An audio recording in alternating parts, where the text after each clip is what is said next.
The New Girl, Part 2.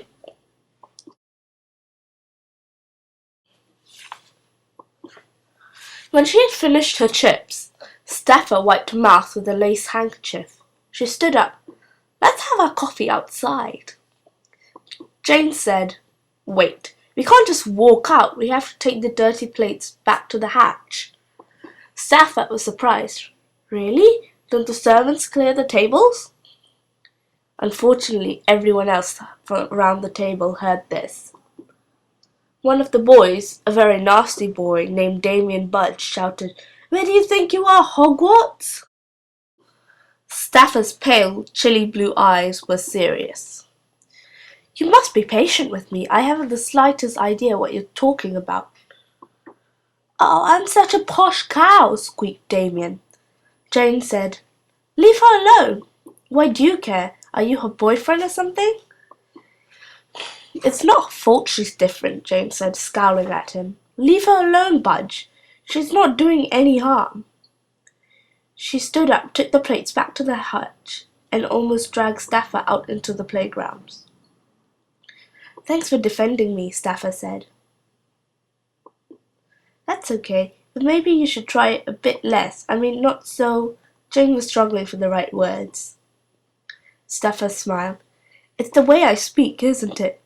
Don't worry, I won't be offended. I can see how kind you are, Jane. Her peaky china doll eyes radiated happiness. I think you're exactly the friend I've been looking for. For the rest of the day, Staffer did not take her eyes off Jane. It was very uncomfortable to be stared at by a person who was right beside you. Every time Jane looked up, there were Staffer's pale eyes inched from her own. She gave Jane secret smiles as if two of them suddenly best friends in the world, but Jane was not sure she wanted to be Staffer's best friend. The smiling and the staring were creepy, and she was relieved when it was time to go home. Jane found her brothers in the crowd round the big gate, cheerfully hitting each other with their backpacks. Mike and Phil were identical twins of 8 years old, always easy to spot because of their mops of shaggy white blonde hair. Come on, she said, let's get out of here. She almost ran through the gate. Slow down, shouted Phil.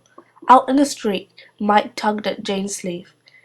Why is she coming with us? Jane turned around. There was Staffer, right behind her.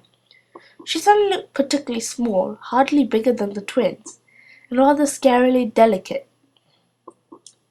Jane stopped being annoyed. She couldn't shout at someone who looked as if she could be blown away like a leaf. She took a deep breath. Look, Staffer, you've driven me mad all day, and now you're stalking me. Why? I thought I'd walk home with you, Staffer said. Don't you have a home of your own? It's a long way away. For a moment, Staffer looked sad.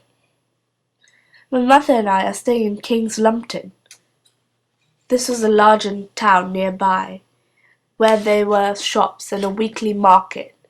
Mother won't be back yet, and it's rather dull to go back into the empty house. Jane felt sorry for her. Do you want to come to tea then? Staffer smiled. I'd love to.